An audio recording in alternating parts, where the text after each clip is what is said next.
Oi, gente, o Entre Nós de hoje é com os missionários André e a Claudineia.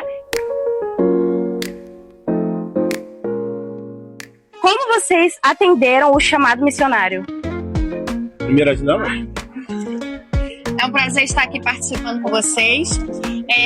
Bom, não foi dessa forma, né, que as pessoas espiritualizam muito, né, que Deus falou, que teve uma profecia, essa coisa toda, mas eu já desde a minha juventude na minha igreja, eu já estava ali trabalhando nas conferências missionárias que eram realizadas ali, e eu sempre fui muito dessa parte, né, de estar por trás das câmeras, eu nunca fui muito de estar na frente, e depois que a gente se conheceu, que a gente se casou, então dentro de uma necessidade, né, mas foi em uma das conferências missionárias, na 6ª conferência missionária aqui da Semadec, nós trabalhávamos montando a tenda de oração nas conferências, nós estávamos montando a tenda de oração e colocando ali, né, os locais e os missionários, e foto dos missionários, e tinha ali a cidade de Alfredo Vasconcelos, em Minas Gerais, e não tinha foto de família, nem de casal, nem de nenhum missionário. Então, o pastor André ele perguntou para o pastor Ramário, que ele era o diretor de missões na época, quem eram os missionários que estavam ali nessa cidade. O pastor Ramário, né, falou que não tinha nenhum missionário, que tinha ali um trabalho, tinha uma casa alugada, tinha um trabalho ali que era realizado a cada 15 dias com uma caravana que ia do Rio de Janeiro para lá, mas não tinha um missionário para estar ali. E então, assim, no impulso, o André falou para o pastor Ramário: pastor, se o pastor Samuel quiser, nós podemos ir. Eu e minha esposa Claudineia está ali um período de 6 meses e está ali até vocês conseguirem alguém para estar ali naquele local. É isso? Esse é o seguinte. Mais de 6 meses, ficamos ali 8 anos e meio. Então, na cidade de Alfredo Vasconcelos, começou uma pesquisa do IBGE que o pastor Zia tinha, que ali era 0,84% de evangélico. E ali foi toda uma história missionária que teria que ter um outro podcast com vocês, tá bom? E ali nasceu a Rebeca, a Blenda, as nossas filhas. Já estamos na 2ª temporada de Barbacena e Alfredo Vasconcelos. E qual foi a expectativa de vocês quando chegaram na Espanha? Já foi até mencionado hoje aqui, né, na roda de conversa que teve, né, algumas expectativas, quando você chega a uma outra realidade. Antes de nós irmos para a Espanha, nós fizemos um curso de espanhol para poder aprender alguma coisa do idioma. Nós fizemos também curso de cultura, né, para poder saber um pouco da cultura do local. Então, a gente vai com uma expectativa pensando que você já sabe o que você vai encontrar ali.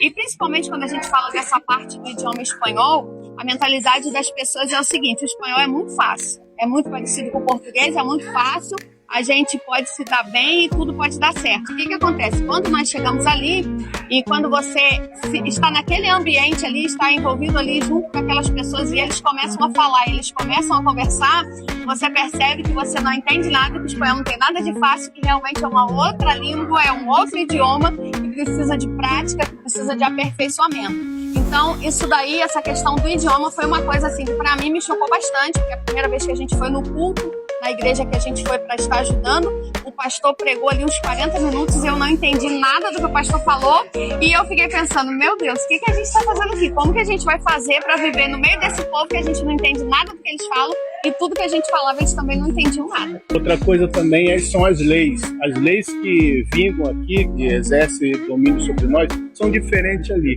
Por exemplo, a gente não poderia evangelizar as crianças, os adolescentes, porque era proselitismo, era proibido isso pela Constituição.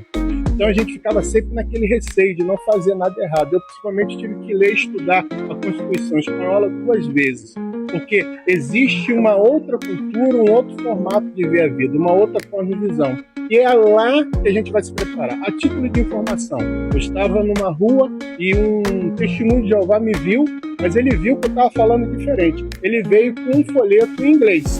E quando eu falei que não falava inglês, ele veio com o espanhol. E ele veio depois com o português. Então ele estava preparado. Será que eu e vocês estamos preparados? Aquele testemunho de Jeová, ele estava com 3 línguas preparadas para poder evangelizar. Então fica aí a dica.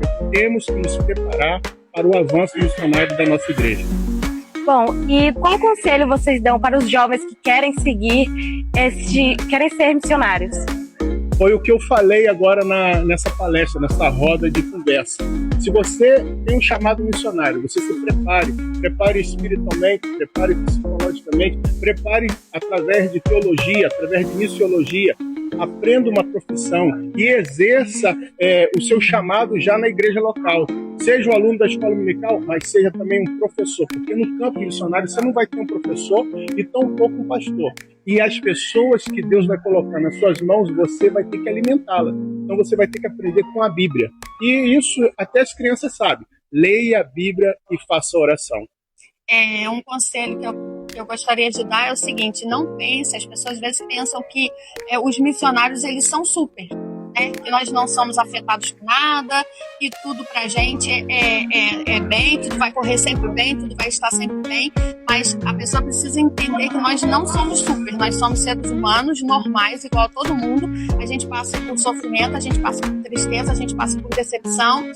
Por exemplo, nesse caso lá da gente ir para a Espanha, eu passei por uma situação complicada, que eu tive um momento lá de trabalhar com uma equipe, eu tive uma crise de ansiedade, eu tive que procurar ajuda médica para poder me recuperar. Então, você não pode ter o pensamento de que se você for ser um missionário, se você for para o campo, você vai ser super e que nada vai te afetar, porque você continua sendo um ser humano, apenas que está sendo usado por Deus para uma missão específica. E é isso, gente. Obrigada. Obrigada a você, que Deus abençoe vocês.